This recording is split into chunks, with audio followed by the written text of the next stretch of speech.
ပရိတန်များအားလုံးပဲမင်္ဂလာပါ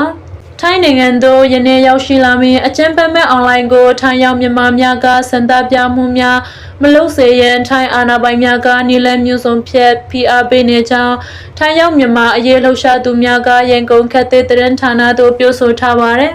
ထိုင်းဝန်ကြီးချုပ်အာနုတန်ဤဖိတ်ကြားချက်ဖြင့်အကျဉ်းဖက်ဆက်ကောင်းဆောင်မဲ့အွန်လိုင်းဒီယနေ့အောက်ကစလာ6ရက်နေ့မှအောက်ကစလာ9ရက်နေ့အထိလာရောက်မည်ဖြစ်ပြီးယင်းတို့လာရောက်မှုကိုထိုင်းရောက်မြန်မာနိုင်ငံသားများကစံသပြမှုများမလို့ဆောင်ရန်ထိုင်းအာဏာပိုင်များကပုံစံအမျိုးမျိုးဖြင့်ဖိအားပေးနေကြောင်းသိရှိရပါတယ်ရန်ကဲ့သို့ဖိအားပေးမှုများကိုထိုင်းအာဏာပိုင်များကမြန်မာအရေးလှုပ်ရှားနေသောထိုင်းရောက်အဖွဲ့အားလုံးထံသို့ဆက်သွယ်ဖိအားပေးဆိုချမ်းဖြစ်ကြောင်းပြောဆိုထားပါတယ်။အခြားတစ်ဖက်တွင်လည်းထိုင်းရောက်မြန်မာအရေးလှုပ်ရှားသူ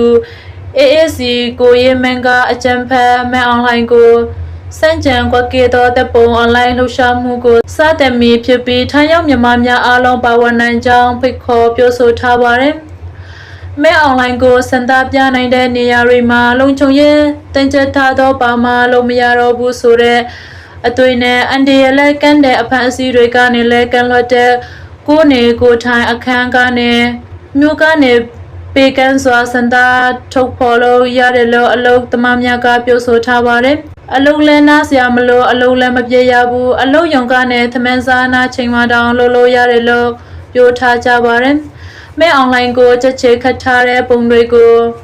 ပရင်တိုမိတူထုတ်ပြီးလူအများစုဝေးကင်ဆောင်ပြီးပုံရိပ်လိုက်ပေါ်မှာစံသပြလို့ရတယ်လို့ပြောဆိုထားပါတယ်ထိုင်းနိုင်ငံတို့လာရောက်မင်းမြန်မာစက်ကောင်းဆောင်မဲအွန်လိုင်းနဲ့တွေ့ဆုံဆွေးနွေးရသောမြန်မာနိုင်ငံဖက်ရှိတဲ့မြန်မာနိုင်ငံရှိတတူတန်လုပ်ငန်းများကြောင်းထိုင်းနိုင်ငံအသွင်တို့စီစံဝန်ရောက်တီမြက်ရည်မြက်ချောင်းညညူနေသည့်ပြဿနာနေဆက်ပြစ်ကျော်မိခိုးမျိုးအငွေမူရစေဝါထုတ်လုပ်မှုနဲ့နေဆက်လုံခြုံရေးကိစ္စများကိုအတိအကထားဆွေးနွေးသွားမည်ဖြစ်ကြောင်းထိုင်းဝန်ကြီးချုပ်နဲ့ပြည်ထောင်ရေးဝန်ကြီးများကပြောဆိုထားပါတယ်။ထိုင်းအစိုးရအနေဖြင့်မြန်မာနိုင်ငံနဲ့ဆက်ဆက်နေသည့်နေဆက်ပြစ်ကျော်တဘာဝပဝန်းကျင်နဲ့လုံခြုံရေးဆိုင်ရာပြဿနာများကိုဒီနိုင်ငံကြားဆွေးနွေးပွဲ၏အတိအကအကြောင်းရင်းများဖြင့်သတ်မှတ်ထားပြီးမြင်းချောင်းရညွှန်းမှုရှော့ချရေးမိခိုးမျိုးပြဿနာဖြေရှင်းရေးမူရစေဝါနိုင်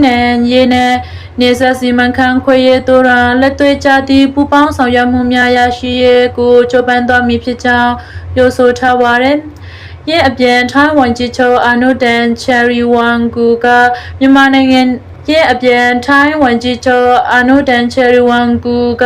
မြန်မာနိုင်ငံနဲ့အာဆီယံအကြားအဆင့်လိုက်ပြန်လည်ထိတွေ့ဆက်ဆံရေးကိုဆောင်ရွက်တင်ကြောင်းအောက်ကစလာလည်းရနဲ့အင်ဒိုနီးရှားခီးစန်ဒွန်ထုတ်ဖော်ပြောဆိုထားပါတယ်